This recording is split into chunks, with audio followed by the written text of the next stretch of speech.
Il a joué avec les plus grands joueurs français. Alors justement, Steve, tu as une expérience assez développée dans le basket. Tu as déjà vu une situation pareille dans un club? Oui, il y a eu des situations, mais là, non. Ça dépasse tout ce que j'ai pu rencontrer.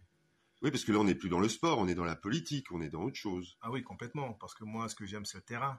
Et quand je vois que monsieur le maire dit des propos, et surtout que je partage énormément de temps avec Nasser, pour savoir comment on va faire évoluer le club, comment on peut le faire grandir, comment on peut améliorer les choses.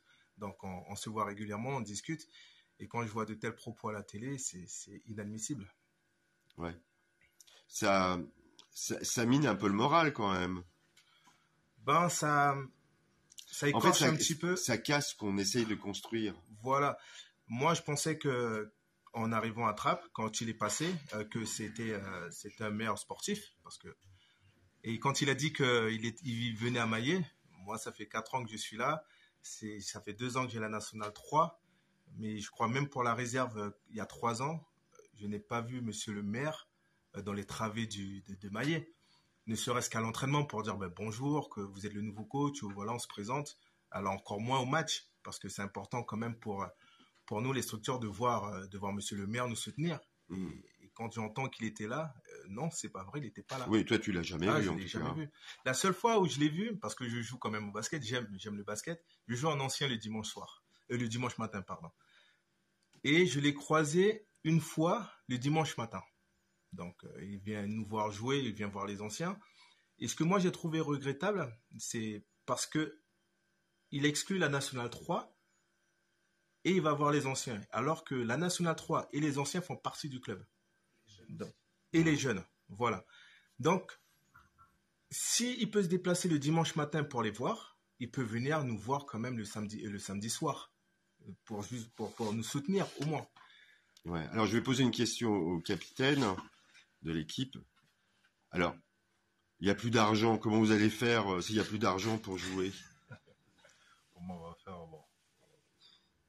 Moi, je suis là pour les petits, hein, les petits qui ont une licence au club.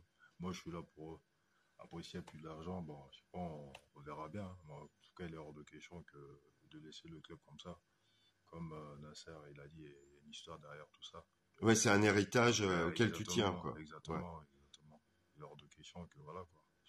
Et là, au niveau National 3, ça donne bien, parce qu'en plus, la poule a changé, hein, si j'ai bien compris. La poule a changé, oui, il y a beaucoup plus d'équipes. C'est de plus en plus fort. Et voilà, quoi. Ouais, c'est pas de la tarte, c'est presque de la Nationale 2, c'est un mix. Ouais, le niveau, il a bien augmenté, oui.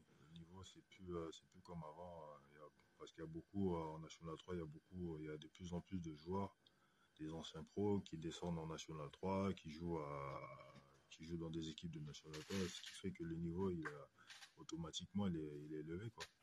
Surtout, ce qui est important, c'est de dire que aujourd'hui, la Nationale 3, il y a 8 poules qui ont été supprimées. Donc, il y a de plus en plus de joueurs de talent. Donc, c'est de plus en plus difficile. Et il faut les gagner, les matchs. C'est difficile. Donc, c'est pas toujours facile. Donc, voilà, c'est cette nationale, elle est là, elle combat. C'est vrai qu'on n'est pas énormément pas soutenu. On était au mois de décembre sur 5 victoires consécutives. On était à la 3e place.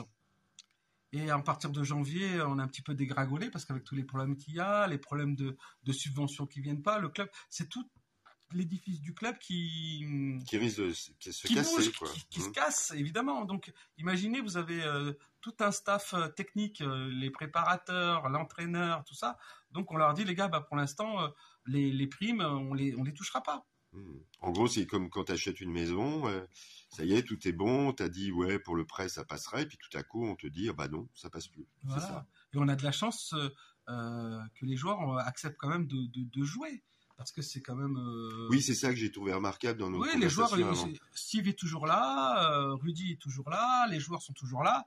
On a des joueurs qui vont nous quitter là, ça y est, parce que voilà, ils ont fait le tour. Donc voilà, parce que maintenant, depuis janvier, il n'y a plus de primes. Mais voilà, après on a fait ce qu'on pouvait, et voilà. C'est difficile, Mais on doit tenir pour l'histoire et pour l'héritage qu'on laissera. D'accord. Je voulais rajouter, on parlait de soutien. Mhm.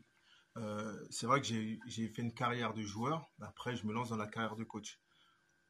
En arrivant à Trappes, et je remercie Nasser parce que j'étais en pro, en assistant, mais je voulais vraiment connaître ce Voilà, je reviens. On a été coupé, il y a eu un problème de mémoire, donc je reviens avec. Donc, Oui, je reprenais ce que Nasser disait sur les soutiens et moi, je suis ancien joueur de haut niveau, j'ai travaillé, je sais comment devenir professionnel et surtout de rester professionnel.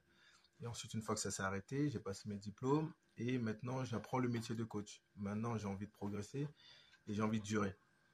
Sauf que depuis que je suis arrivé à Trappes, j'ai l'impression qu'il y a un fantasme, que Trappes est ciblé. Ça peut être par le corps arbitral. J'ai perdu, je peux dire vraiment, j'ai perdu 5 matchs au buzzer, alors que sur les vidéos, on voit que quand je dis au buzzer, j'explique, c'est que on perd à la dernière seconde, hein, quand le ballon rentre et on ne peut plus attaquer après. On voit sur des vidéos que les paniers sont refusés. Quand on fait comment ça s'appelle, Nasser, une réclamation, c'est jamais accepté, c'est jamais écouté, c'est même presque mis à la poubelle. Mais quand je vais parler de mon cas personnel, la fédération me demande de progresser pour un jour coacher en professionnel. J'espère peut-être avec Trappes. Eh ben, on ne peut pas travailler comme ça. On ne peut pas travailler et apprendre parce qu'on se dit qu'on fait quand même un travail sur toute la semaine et ensuite qui est jugé par des arbitres et qui prennent la décision de me faire perdre ou de faire gagner. Bon, après, perdre ou gagner, c'est pas ce qui est intéressant, mais c'est surtout tout le travail que je mets en œuvre avec mes joueurs pour que moi, déjà, je progresse et faire progresser mes joueurs. Donc, pour moi, c'est inadmissible. On ne peut pas progresser dans ce contexte-là.